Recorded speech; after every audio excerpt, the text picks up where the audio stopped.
What are we up to now? 15. Spectating and speculating.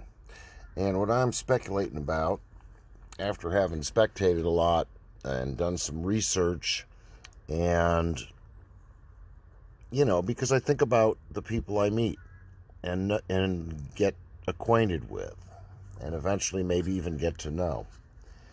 And for a long time, I've been aware of the Greek alphabet.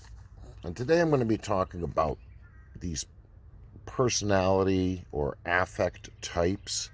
You hear about alpha males and stuff like that. Well, anyway, but I've been Greek's been on my radar since about 1978. In fact, I think it was the spring of 1978 that I was a pledge. No, it wasn't. It was the autumn of 77 that we were pledges. No, we weren't pledges. We were just checking out the fraternities because we like beer.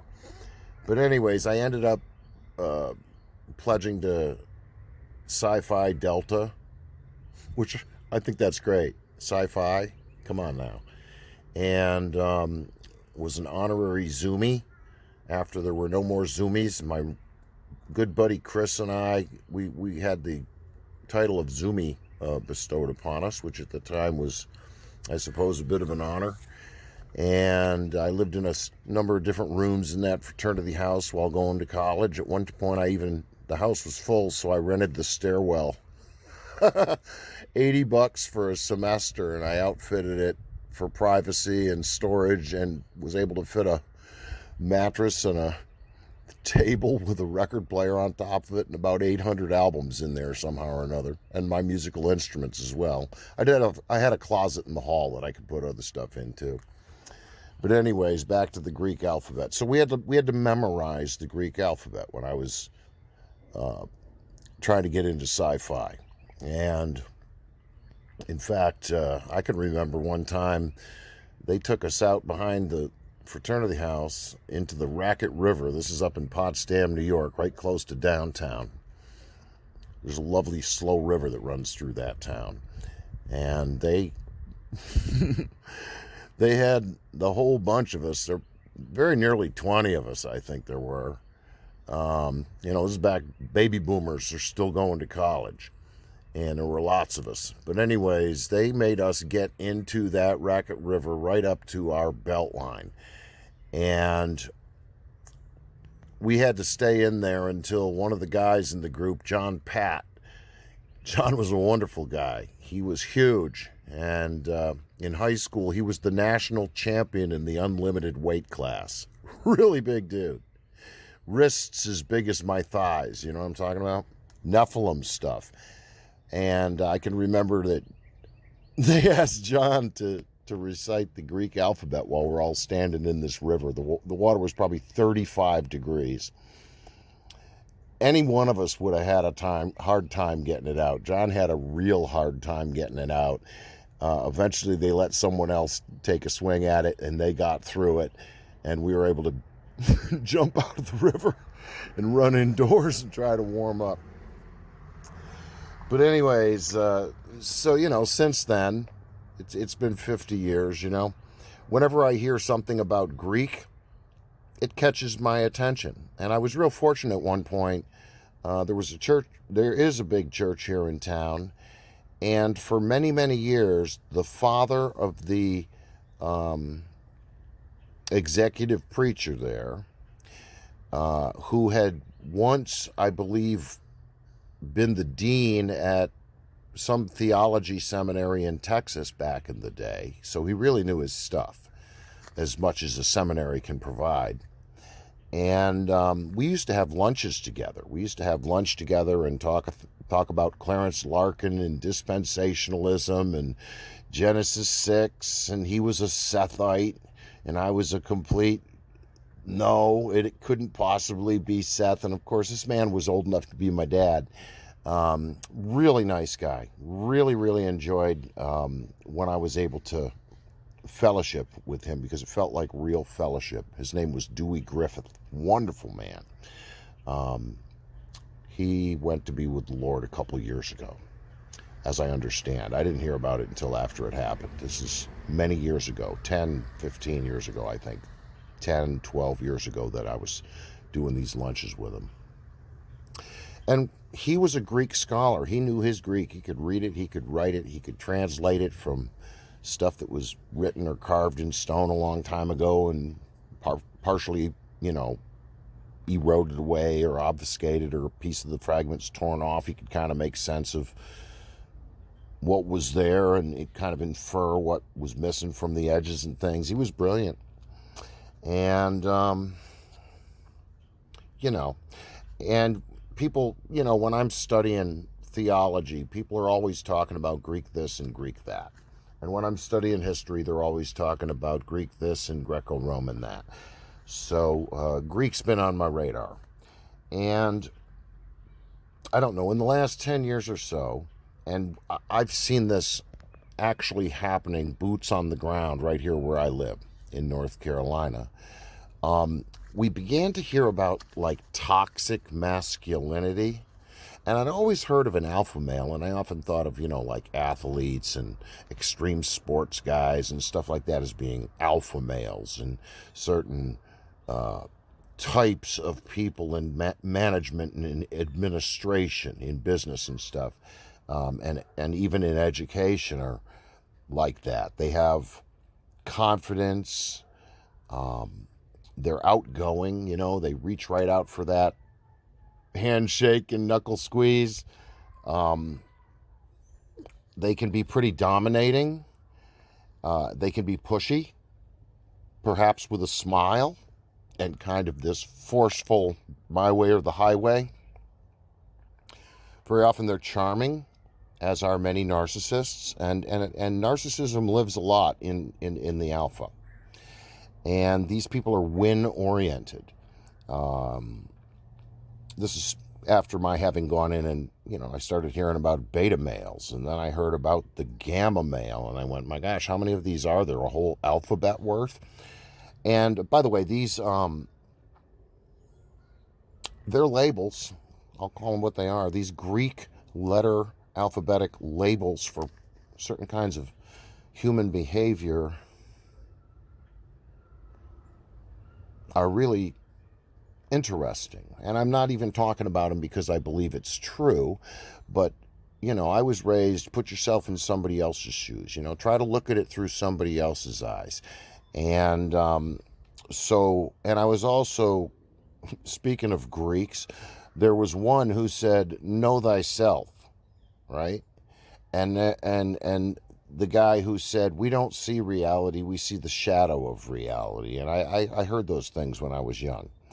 And so I often apply my researches to myself, not in a narcissistic way, but to see if there's any room for improvement. And, there's been a couple of occasions where I was in charge of something. And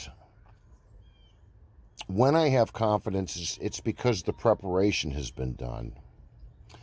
I can be proud of a job well done, but I've really actively tried to escape the influence of narcissism in my life since I was young. And, sometimes, that expression, the apple doesn't roll far from the tree.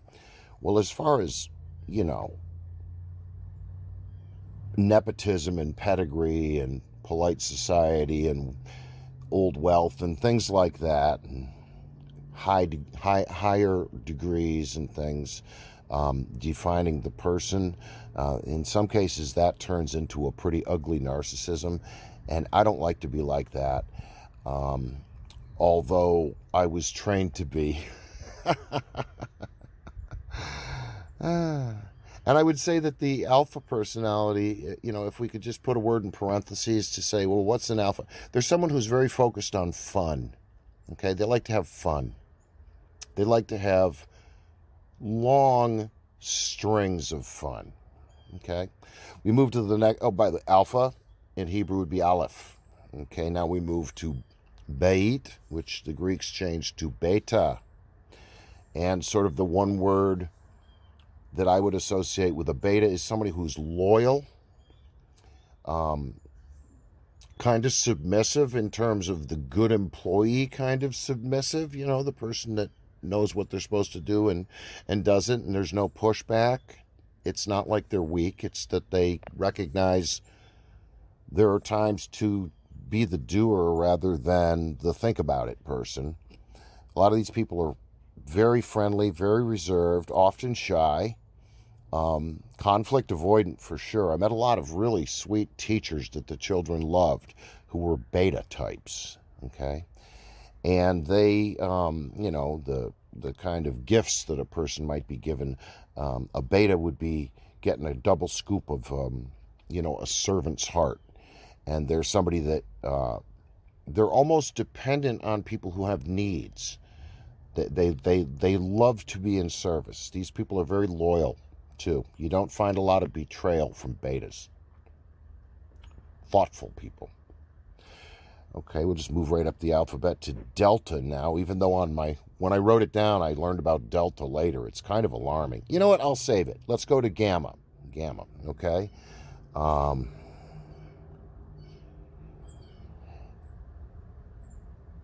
The Gamma personality is a driven kind of person. The kind of person that enjoys challenge.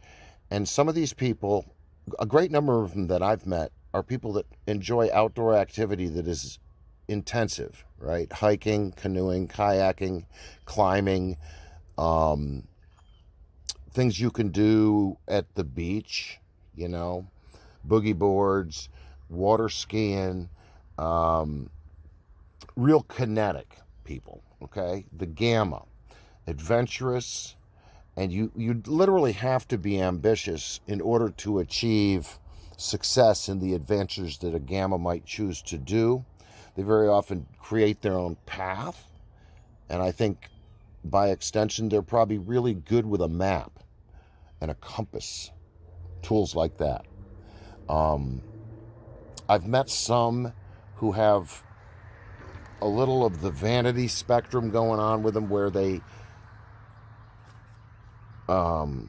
seek respect maybe a little bit too much for their practical logistical abilities, which is to say, it's very easy for me to respect what another person knows, particularly the things that they know that I don't know.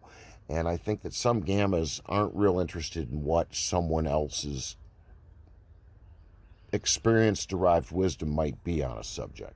They can be difficult in that way. And I think some of these people are kind of post-alphas. Like they took it out of the workplace and out into the national forest, and without people, they become far more cool to be around, more fun. Gamma. We move along to Omega, which is the last letter of the Greek alphabet. And these are sort of your self-assured loners, your introverts, real goal-oriented, you know, project-oriented, and the projects that they choose to do serve their own personal interests. You know, they're motivated by the things they like, and they, a lot of Omegas are sort of the silent artists that you learn that they have this massive body of work that you never knew about, even though you've known the person for years. They like solo activities. Some of these people, you might call them a nerd. I find most nerds to be rather self-assured, at least in terms of their ability to do accurate calculations, both mathematical and social. Omegas aren't a problem. They're wonderful. They're surprising. Okay. Let's get to Delta now. And Delta, when I read this, it creeped me out because I've met people who are tolerable narcissists, but I know a couple of people, maybe 10 I've met in my life, and only 3 or 4 are anywhere near my orbit anymore, who are solid malignant narcissists. No name dropping here, but they gaslight. What they say about you is a projection of what is within them. They're in a continual state of feeding the fires that upset them out of some sort of a sense of entitlement to justice or revenge or to an apology. This is the kind of person who will decline to forgive you when you seek it. But they will also go to church every week and have an element of them, of their own personal fable. We all have a personal fable. It's the best case story that we tell ourselves about ourselves. Part of their fable is that they're deeply spiritual and very often Christian. Okay, but the delta is the traumatized person. The traumatized person who has, I don't think we're born like this, who's encountered a trauma that propelled them into protective behaviors, safety zones. These are perceived safety zones, and ways of being and communicating to avoid being traumatized like that again. They are unable to look at the entire world's population and realize that a trauma perpetrated by one or two individuals could not possibly define everybody else. They can't do that kind of math. Everything is a danger. Trust issues, secret addictions, incredible resentfulness, generally whenever speaking about people. Anger as a form of entertainment, I think. And ultimately, other people, when they talk about a delta, they very often say, don't they see what this is doing to them? You know, there's this self-sabotage element to it. They might seem very, very gregarious and bubbly and outgoing and stuff, but no matter where these people are, they're very lonely. And the reason why is because they have built such, you know, sky-high defenses around themselves that they're always truly alone. They can't see over the wall they've built and learn anything. They're not educable any longer. Regardless of what these people say with their tongues, they do not fear nor believe in a higher power that would change them or free them from the situation they're in, the behavioral cycle, the squeaky wheel in the mouse cage. You can get off the wheel. No, no, no, no, no. I'm getting somewhere, they seem to say. These people can be terrifically manipulative also regarding experiences you've had with them where you are the other witness. They will have massive lapses in memory about the sequences of events that led to certain things in the past. The delta, I feel so sad for them. And it seems to me that the deltas that I know and have to interact with sometimes were all what you would call spoiled children. Every last one of them was given no lesson in patience, was given no lesson in coping with difficulty, was given no lesson in you're not alone. There is a God and he loves you and he can help. They were given no lesson about the consequences of the things they were doing in the future. Forewarned is forearmed. That's a lovely idiom. I learned it when I was a kid, and I'm glad I did. It's helpful. Of course, if a person is alarmed by everything because everything seems potentially monstrous to them, it's as though you've been forewarned about every second for the rest of your life, and it's all dangerous. And that's how they live. I'm so sad for them. And when I talk about secret addictions, one of the evidences that I've seen over the years, and I used to work in human services, and I've worked with homeless folks, and I've always been around people that have addictions, both pharmaceutical and street. And one of the evidences of a certain realm of drugs, okay, your meth and your coke and your crack, that stuff, is that, and I'll be a little biblical about it, because the Bible talks about people whose consciences are seared, as though they can no longer feel any empathy at all. Except for themselves.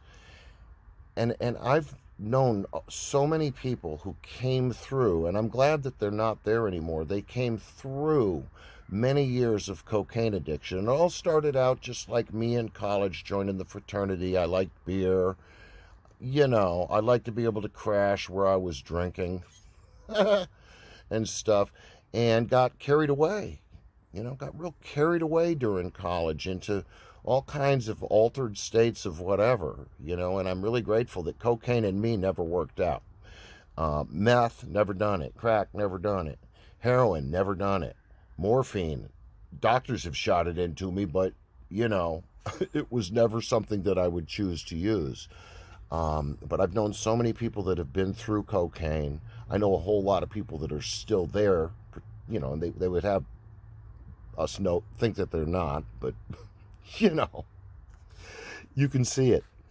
And one of those evidences is that these are people, when you look at the way they live, we're not saved by works, we're saved by faith, and it will change us and affect the way we live, right?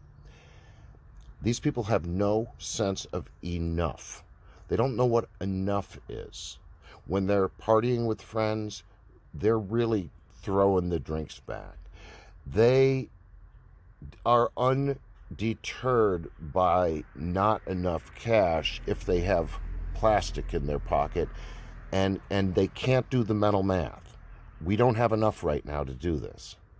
And these are the kind of people who can't say to themselves, I need to get a Uber home. I'm not fit to drive.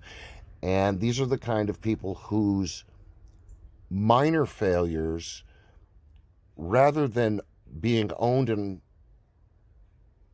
reconciled, perhaps apologized for, and not done again, these people are not educable. They're not morally educable any longer. And they will get into patterns of secrecy and concealment because the addiction persists, because they've lost their sense of enough. They don't know when they've given someone else enough trouble for a whole lifetime. They just keep piling it on. They don't know when someone has had enough of their lies.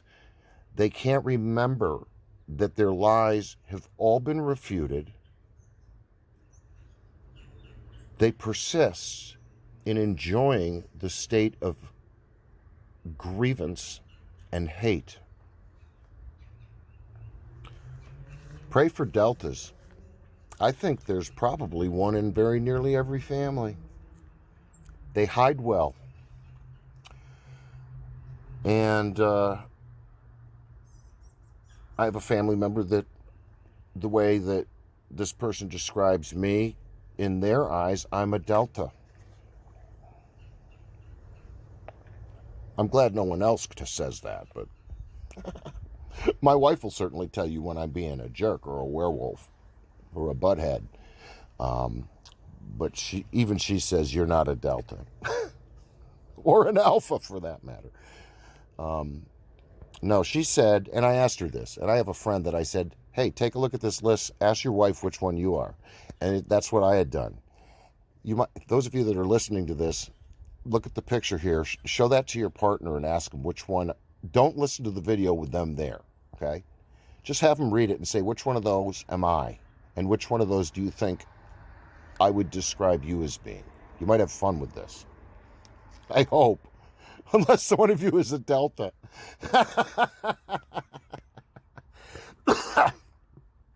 Let's get to the last one that I found. Hey, if there's more, put them in the comments. I'm interested. All right, this is fun.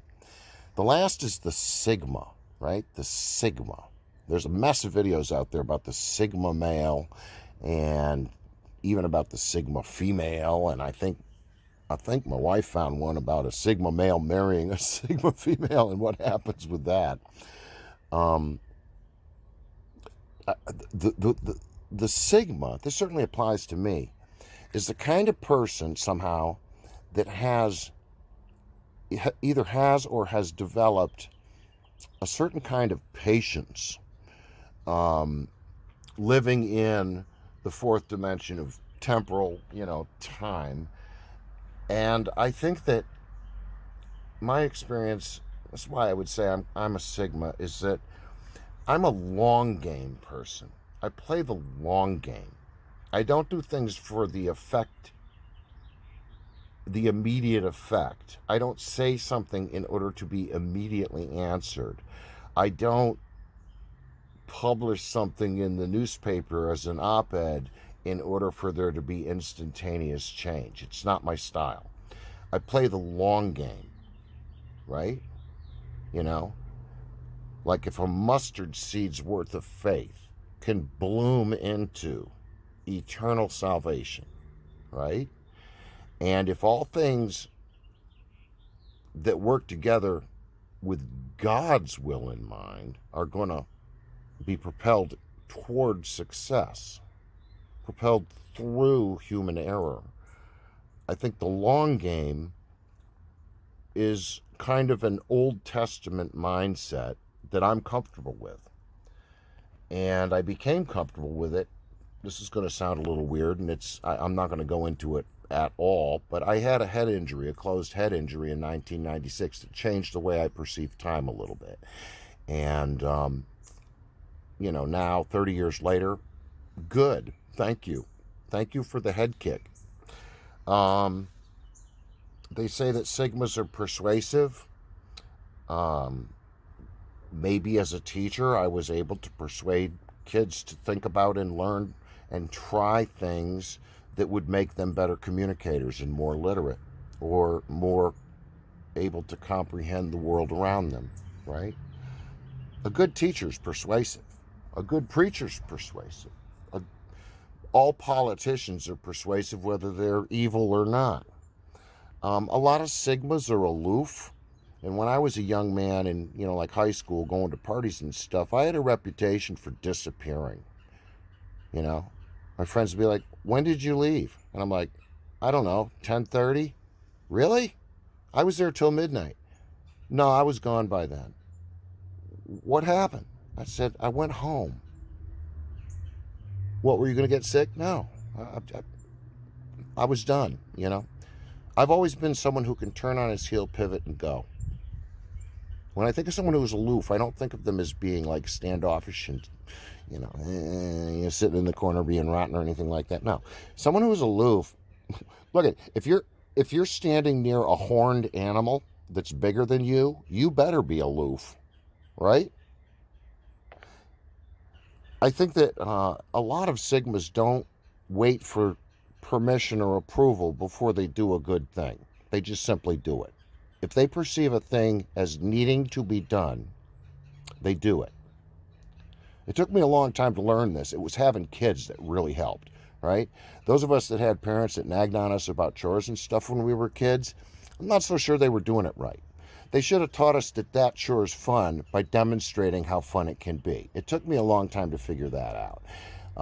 And one time, actually, after nagging one of my kids about doing dishes, a small, still voice in my head said, "You're the only one who's concerned about the dishes, so why aren't you washing them?" And so I did.